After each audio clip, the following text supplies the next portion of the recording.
तो पिछले एपिसोड में हमने देखा था कि लिन एल्डर वांग के साथ बैम्बू क्लाउड ट्री में गया था चीफ एल्डर से मिलने, जहां चीफ एल्डर ने लिन को ऑफर किया था उसका डिसेबल बनने के लिए, पर लिन ने थोड़ा वक्त मांगकर उस बात को टाल दिया था। जिसके बाद चीफ एल्डर ने उसे टी ऑफर की थी, जिसमें उन्होंने कुछ स्पिरिचुअल पावर ऐड किया था, जिसकी मदद से लिन अपना ब्रेक थ्रू कम्प्लीट करके लेवल अपग्रेड कर लेता है। उसके बाद एल्डर वांग लिन को उसका कमरा दिखाने जाते हैं, जहाँ पीछे पीछे जेंग भी पहुँच जाता है। इस एपिसोड की स्टार्टिंग 5 घंटे पहले के सीन से होती है, जहाँ एक खूबसूरत सी लड़की को नहाते हुए दिखाया जाता है। लिन भी उस जगह पहुँच जाता है जेंग को ढूंढते ढूंढते, और वो उसे फैटी फैटी करके आवाज लगा रहा था। उसकी आवाज सुन के वो लड़की घबरा जाती है। लिन जब उस तरफ देखने जाता है जेंग को, तो उसे वहाँ कोई नहीं दिखता, वो आगे निकल जाता है। उसके कुछ देर बाद वो लड़की हमें एक मास्क पहनती हुई दिखाई जाती है। मास्क पहनते ही वो खूबसूरत सी लड़की मोटू जेंग में कन्वर्ट हो जाती है, और यहाँ हमें पता लगता है कि हमारा मोटू असल में कोई लड़का नहीं बल्कि एक खूबसूरत सी लड़की है जो अपना वेश बदल के रह रही है। उसके बाद सीन प्रेजेंट में शिफ्ट होता है, और यहाँ जेंग लिन के पैरों में पड़कर रिक्वेस्ट कर रहा था कि बॉस मुझे छोड़कर मत जाना फिर से कभी, वरना मैं कहाँ जाऊंगा, कहाँ स्टे करूंगा। उसकी बातें सुन के लिन परेशान होकर कहता है कि क्या बकवास कर रहे हो, जिसपे पीछे से एल्डर वांग उसे समझाते हैं कि ये उनके इनर क्लैन का रूल है कि जब भी कोई डिसिपल यहाँ पर आता है तो उसे एक मास्टर प्रोवाइड किया जाता है, जो कि आगे उसकी ट्रेनिंग कराते हैं, उसे नई नई चीजें सिखाते हैं। पर तुम्हें और जेंग को अभी तक कोई मास्टर नहीं मिला है। तो एल्डर वांग की बातें सुन के लिन जेंग को कहता है ठीक है, तो अपना कोई मास्टर चूज कर लो। पर जेंग मुंह बनाने लगता है। तब एल्डर वांग आगे बताते हैं कि स्टूडेंट्स के पास अपना मास्टर चूज करने का राइट नहीं है। वो तो चीफ एल्डर ने लिन को ये परमिशन दी है कि वो अपना मास्टर चूज कर सकता है, लेकिन जेंग को सभी मास्टर्स ने रिजेक्ट कर दिया है। एल्डर वांग की बातें सुनने के बाद मोटू जेंग जोर जोर से रोने लगता है और कहता है कि बॉस मुझे किसी ने भी चूज नहीं किया,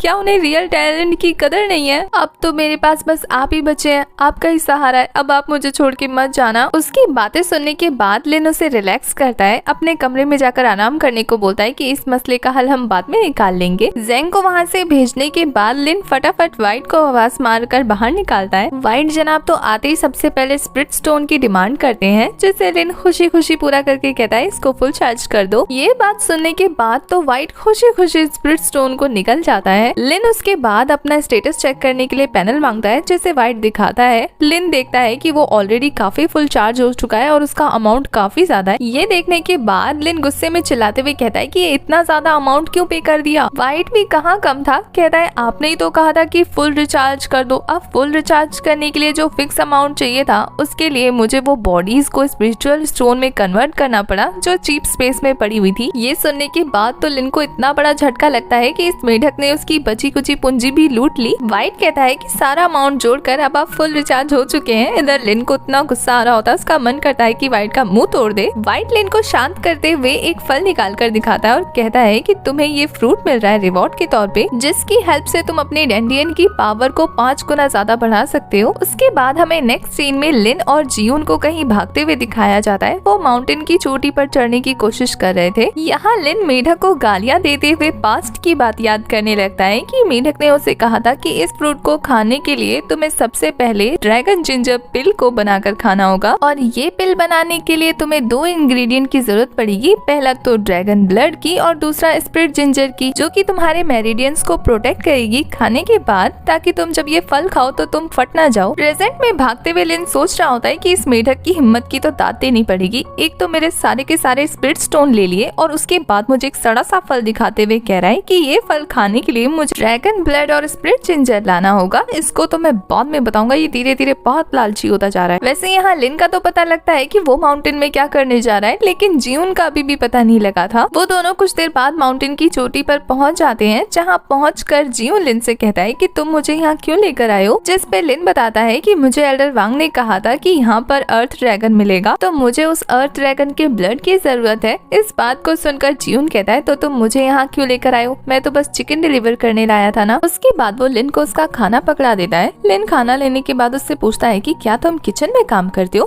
तुम्हारे पास स्पिरिट स्टोन की कमी है? जियून कहता है हाँ ना, आपकी मेहरबानी की वजह से। ये सुनकर लिन हंसते हुए कहता है अच्छा, तो इसका मतलब शर्त में हारने के बाद जो तुमने 10,000 स्पिरिट स्टोन दिए थे, उसके बाद तुम गरीब हो गए हो, तुम्हारे पास पैसे नहीं है? उसकी बातें सुन के जियून थोड़ा सा नाराज होकर वहाँ से जाने लगता है। लिन उसके पीछे पीछे जाकर उसे मनाते हुए कहता है कि अच्छा ठीक है ना, मेरे साथ चलो, तुम्हारे जो बचे हुए 10,000 स्पिरिट स्टोन है ना, मैं उन्हें माफ कर दूंगा। इससे पहले कि जीवन कुछ भी रिएक्ट कर पाता, उसे ऐसा फील होने लगता है कि आसपास कोई मैजिकल बीस्ट आ रहा है। तभी वहाँ दूर से तेजी में भागता हुआ एक सफेद कलर का बारहसिंगा आ रहा था, जिसे अपनी तरफ आगे आता हुआ देखकर जीवन अपना वेपन निकालकर जैसे ही अटैक करने जाता है ना, वो बारहसिंगा उसके ऊपर से जंप करता हुआ आगे निकल जाता है और जाकर पहाड़ी की चोटी से छलांग लगा देता है। ये देखकर हमारा लिन कहता है कि क्या भूत भी सुसाइड करते हैं? ये सिचुएशन तो मेरे समझ में नहीं आई। तभी जीवन अपना डायरेक्शन चेंज करके उसे दिखाते हुए कहता है कि शायद कोई उसका पीछा कर रहा है। ये सुनने के बाद लिन दूर तक देखने के लिए अपने सोल परसेप्शन का यूज करता है और आगे जाके चेक करने की कोशिश कर रहा था कि आखिर वो कौन सा जानवर है जो उस स्पिरिट बीस्ट का पीछा कर रहा था। थोड़ी दूर तक देखने के बाद लिन को पता लगता है कि ये एक लेपर्ड है जो कि 4th ग्रेड का एक स्पिरिट बीस्ट है। इंसाइक्लोपीडिया लिन को बताती है उस बीस्ट के बारे में, जो अगर थोड़ा सा मेच्योर हो जाए और अपनी ग्रोथ को कंप्लीट कर ले तो ये एक ह्यूमन स्पिरिट मास्टर के बराबर का हो जाता है स्ट्रेंथ के मामले में। और साथ ही इस लेपर्ड की स्पीड काफी ज्यादा थी, क्योंकि वो पलक झपकते ही उन दोनों तक पहुंच जाता है। लिन वापस आकर जीवन को बताता है उस स्पिरिट बीस्ट के बारे में और ये भी कहता है कि सावधान रहो, ये बहुत ज्यादा खतरनाक है। वो दोनों अपना अपना वेपन निकाल कर रेडी हो जाते हैं और जैसे ही वो लेपर्ड एक जोर की दहाड़ मारता है, वो दोनों उस पर एक साथ अटैक करने जाते हैं। पहले तो वो लेपर्ड लिन के स्वॉर्ड अटैक से बच जाता है, उसके बाद वो जीवन के क्रिस्टल बॉल अटैक को भी डॉज कर लेता है, पर वो लेपर्ड जीवन को छोड़ता नहीं है, उसे पीछे से बैक किक करता है। उसके बाद वो लेपर्ड उन दोनों के चारों तरफ काफी तेजी से दौड़ रहा था, उसकी मूवमेंट उन दोनों में से किसी को नजर नहीं आती और वो चुपके से जीवन पर अटैक कर देता है। जीवन थोड़ा सा घायल होने के बाद कहता है कि ये मुझे परेशान कर रहा है, मुझे लगता है कि इसकी स्पिरिचुअल ग्रोथ काफी ज्यादा है। इधर वो लेपर्ड काफी स्पीड में उनकी तरफ अटैक करने आ रहा था। ये देखकर लिन एक फॉर्मेशन क्रिएट कर लेता है उस पर अटैक करने के लिए, पर वो लेपर्ड काफी इजीली लिन के इस अटैक को भी डॉज कर लेता है और उसके बाद वो लिन पर लगातार हमला कर रहा था। लिन काफी मुश्किल से अपनी स्वॉर्ड की हेल्प से खुद को बचाता है। जीवन उन दोनों की इस तरीके की फाइट को देखकर बहुत ज्यादा शॉक हो रहा था। लिन इस बार अपने एक न्यू पावरफुल अटैक से हमें इंट्रोड्यूस कराता है और वो था रनिंग थंडर चॉप अटैक। और इसके इस पावरफुल अटैक से वो लिपर्ड बच नहीं पाता, घायल हो जाता है। साथ ही उसके आसपास एक थंडर शील्ड भी बन जाती है, जिससे वो बाहर नहीं निकल पा रहा था। ये देखकर लिन कहता है कि अब तुम इससे नहीं बच पाओगे, लेकिन वो लिपर्ड तो खुद एक दहाड़ मारता है और उसकी दहाड़ की वजह से वो शील्ड काफी इजीली ब्रेक हो जाती है। और उसके बाद तो इस लिपर्ड का गुस्सा सीधा लिन पर जाकर बरसता है। वो काफी स्पीड में लिन पर हमला करने जाता है। जीवन तो ये देखकर डर गया था, लेकिन लिन कहता है कि अच्छा वो शील्ड ने तुम्हें पकड़ के नहीं रखा, वरना मेरे पास एक और प्लान है। और फिर वो अपनी थंडर पावर को रिलीज करने लगता है, जिसकी वजह से वो लिपर्ड बहुत ज्यादा घायल हो जाता है। लिन की हालत भी लगभग पंचर हो ही गई थी, लेकिन लिन के इस अटैक की वजह से वो लिपर्ड वहाँ से भाग जाता है। जीवन उसके पीछे पीछे उसे पकड़ने के लिए जा रहा था, तभी लिन को ऐसा वार्निंग मिलने लगती है कि नॉर्थ साइड से उनकी तरफ हमला होने वाला है। और ये जानने के बाद लिन फटाफट जीवन को जाने से रोकता है। जीवन को समझ में नहीं आता कि लिन ने उसे क्यों रोका और इसी के साथ हमारा ये वाला एपिसोड हो जाता है खत्म।